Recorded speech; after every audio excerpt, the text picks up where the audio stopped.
नमस्कार। मैं ब्रजेश तिवारी एक बार फिर आपकी क्लास में। देखिए, पिछली कक्षाओं में हमने राष्ट्रपति उठाया था, उसके कार्यकाल और शक्तियों की बात की और राष्ट्रपति के कार्यकाल के साथ साथ एक फार्मूला भी आपको बताया था। आज इसके बाद दूसरी क्लास हमारी जब हुई उपराष्ट्रपति को लेके, तो इसके कार्यकाल पे हमने एक छोटा सा वीडियो बनाया था। बहुत सॉफ्ट वीडियो नहीं बन पाया। क्यों नहीं बन पाया? क्योंकि देखिए मित्रों, मेरे पास बहुत कम सीमित संसाधन है और उन्हीं सीमित संसाधनों में मैं आपको तक पहुंचना चाहता हूं। धीरे धीरे संसाधन भी बढ़ते जाएंगे तो चीज़ें और अच्छी तरह से आपको मिलती जाएंगी। मैं आज क्लास में राष्ट्रपति के बाद उपराष्ट्रपति को लेकर प्रस्तुत हुआ हूं। इस क्लास में मैं राष्ट्रपति की संवैधानिक प्रावधानों के साथ साथ उसकी शक्तियों के बारे में और उसके कार्यों के बारे में संक्षिप्त चर्चा करूंगा, जिससे आगामी कोई भी परीक्षा के लिए परीक्षार्थी अपने आप को सक्षम पाएगा और वह उसकी तैयारी भी कर सकता है अगर तरीके से पढ़ेगा तो।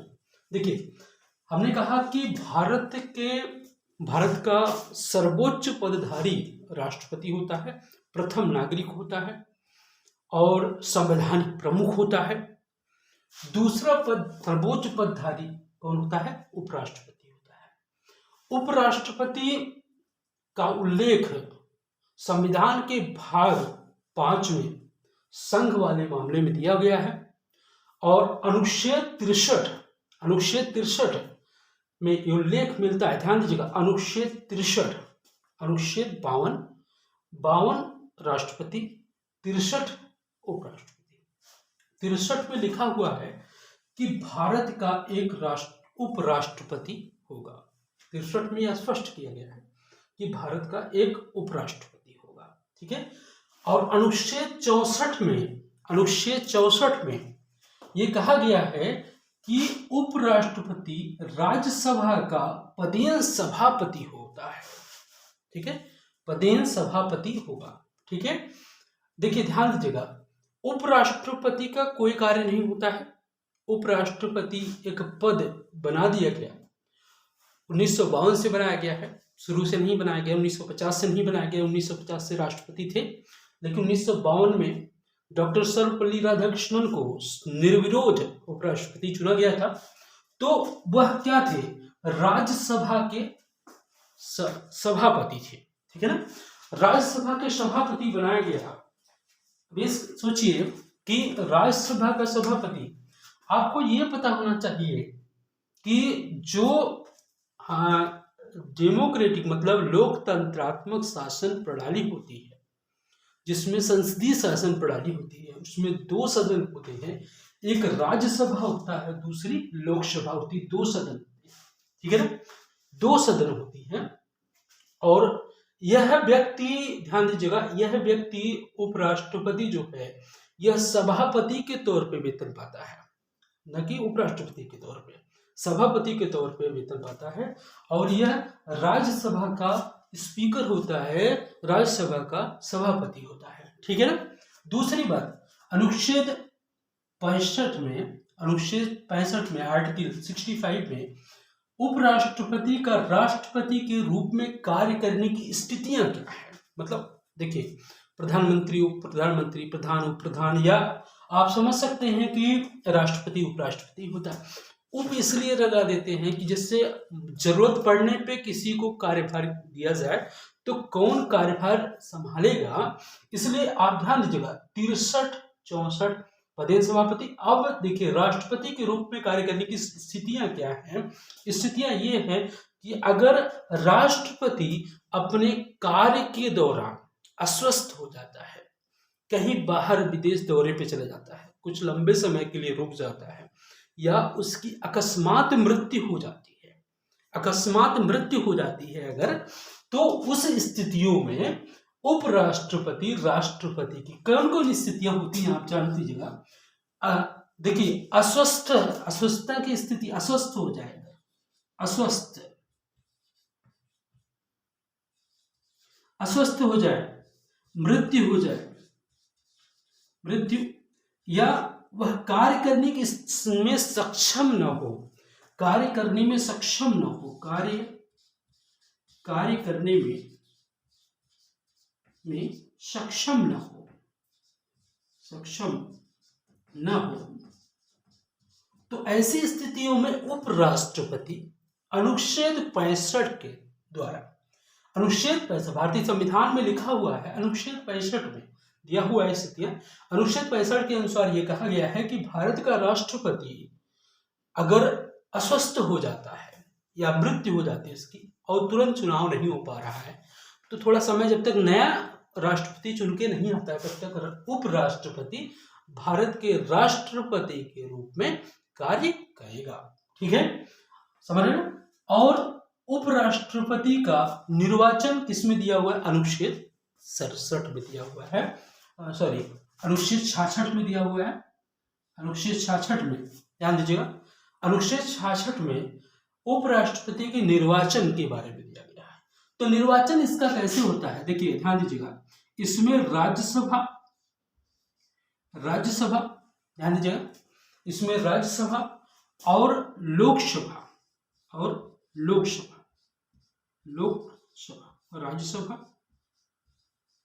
राज्यसभा और लोकसभा, ठीक है।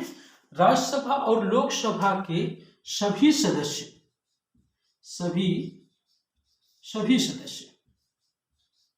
हमने यहाँ पे सभी सदस्य लिखा है, ध्यान दीजिएगा, सभी सदस्य कहा है, तो मनोनीत सदस्य भी इसमें भाग लेते हैं। ठीक है, सभी सदस्य अनुपातिक प्रतिनिधित्व प्रणाली के द्वारा, ठीक है, अनुपातिक प्रतिनिधित्व प्रणाली के द्वारा एकल संक्रमणीय अनुपातिक प्रतिनिधित्व प्रणाली के द्वारा इसका निर्वाचन किया जाता है। ठीक है, इसका निर्वाचन एकल संक्रमणीय अनुपातिक प्रतिनिधित्व प्रणाली के द्वारा राज्यसभा और लोकसभा के सभी सदस्यों के द्वारा किया जाता है। क्लियर? अब दूसरी बात देखिए मित्रों, ध्यान दीजिएगा, वह व्यक्ति ही राष्ट्रपति चुना जा सकता है जो राज्यसभा की योग्यता क्या होनी चाहिए, इसकी योग्यता की बात कर रहा है, योग्यता जो है ये होनी चाहिए कि वही राष्ट्रपति चुना जा सकता है जो राज्यसभा का सदस्य होने की योग्यता रखता हो, वह व्यक्ति राज्यसभा सदस्य होने की योग्यता रखता हो, भारत का नागरिक हो। ध्यान दीजिएगा, पहली बात तो देखिएगा, पहली बात तो वो भारत का क्या होना चाहिए, नागरिक होना चाहिए, भारत का नागरिक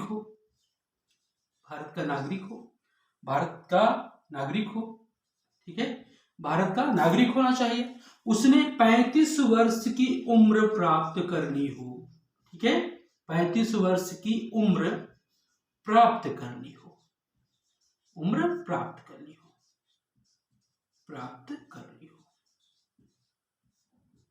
ठीक है, वह किसी लाभ के पद पर न हो, पागल दिवालिया न हो। ठीक है भाई, राष्ट्रपति है, उपराष्ट्रपति है, अगर पागल दिवालिया होगा तो उसको राष्ट्रपति या उपराष्ट्रपति संवैधानिक प्रमुख कैसे बनाया जाएगा, तो ध्यान आप जानते ही हैं। तो सबसे प्रमुख क्या है, भारत का नागरिक होना चाहिए, उसको भारत का नागरिक हो, मतलब योग्यता में क्या क्या है, आपका भारत का नागरिक होना चाहिए, 35 वर्ष की उम्र प्राप्त कर ली हो, और तथा राज्यसभा का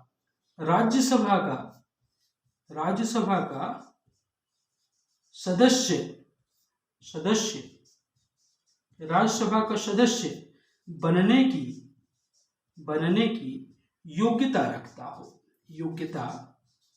हो, ठीक है ना। दो चीजें ध्यान दीजिएगा, भारत का नागरिक हो, 35 वर्ष की उम्र प्राप्त के लिए और राज्यसभा का सदस्य बनने की योग्यता रखता हो, तथा किसी लाभ के पद पर न हो, ध्यान दीजिएगा मित्रों, किसी लाभ के पद पर न हो। ठीक है, अगली बात पदावधि, इसकी पदावधि क्या होती है, किसमें दी हुई है, अनुच्छेद 67 में, 60 और 7 67 में दिया गया है। इसकी पदावधि क्या होती है, ये पद ग्रहण करने की तारीख से, कब, पद ग्रहण करने की तारीख से पद ग्रहण करने की तारीख से 5 वर्ष। कितने वर्ष? 5 वर्ष। ठीक है, देखिए पद ग्रहण करने की तारीख से 5 वर्ष तक यह अपनी पदावधि ग्रहण कर सकता है। इसको ध्यान दीजिएगा, अनुच्छेद 67 में ही ये उल्लेख किया गया है। यह व्यक्ति राष्ट्रपति को अपने लिखित लेख से, ठीक है, हस्ताक्षर सहित मुहर से राष्ट्रपति को अपना त्याग पत्र दे सकता है। अन्यथा राज्यसभा द्वारा निर्धारित किसी प्रस्ताव पर इसको राज्यसभा में बहुमत से और लोकसभा में साधारण मत से पारित किसी भी प्रस्ताव से इसको हटाया जा सकता है। ठीक है, मतलब इसका प्रस्ताव किसमें लाया जाएगा? राज्यसभा में लाया जाएगा, और इसके बाद वह राज्यसभा के सभी मेंबर, सभी सदस्य, राज्यसभा के कुल कितने सदस्य? कुल इस समय 245 सदस्य हैं, और जिसमें मैक्सिमम सदस्य 252 हो सकते हैं, और लोकसभा में साधारण बहुमत से इसको पारित करके, मतलब सहमति प्रकट करके भी इसको हटाया जा सकता है, बशर्ते प्रस्ताव लाने से 14 दिन पहले इसको सूचना दी जानी चाहिए। ठीक है ना, इतनी 2 स्थितियां समझ में आए। हम जो बात कर रहे हैं आप लोग एकदम बिल्कुल ध्यान से सुनिएगा। देखिए बात ये है कि अगर मान लीजिए भारत का उपराष्ट्रपति है, उसको हटाना है, तो पहले उसको प्रस्ताव लाने से पहले, राज्यसभा में प्रस्ताव लाने से पहले उसको सूचित किया जाता है। तो 14 दिन पहले उसको सूचित किया जाएगा, और राज्यसभा में उस व्यक्ति का प्रस्ताव लाया जाएगा। किसका? उपराष्ट्रपति का।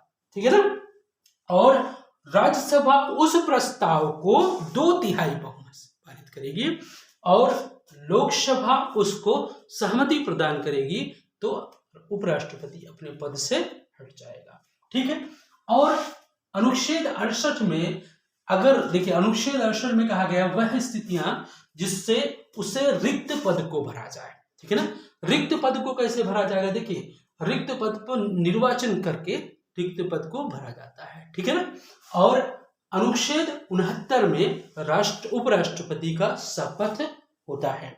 ध्यान दीजिएगा मित्रों, इसमें जब उपराष्ट्रपति राष्ट्रपति के पद पर कार्य करता है, ठीक है, अब उपराष्ट्रपति के पद पर कार्य करता है, तो वह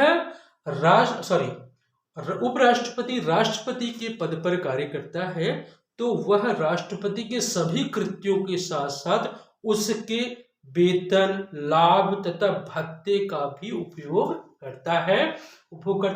वह राज्यसभा का सभापति नहीं रह जाता है, वह राज्यसभा के किसी भी कार्य को नहीं करेगा, वो उपराष्ट्रपति के रूप में कार्य करेगा। तो आज हम लोगों ने उपराष्ट्रपति के बारे में, उनकी शक्तियों के बारे में थोड़ा सा जाना है।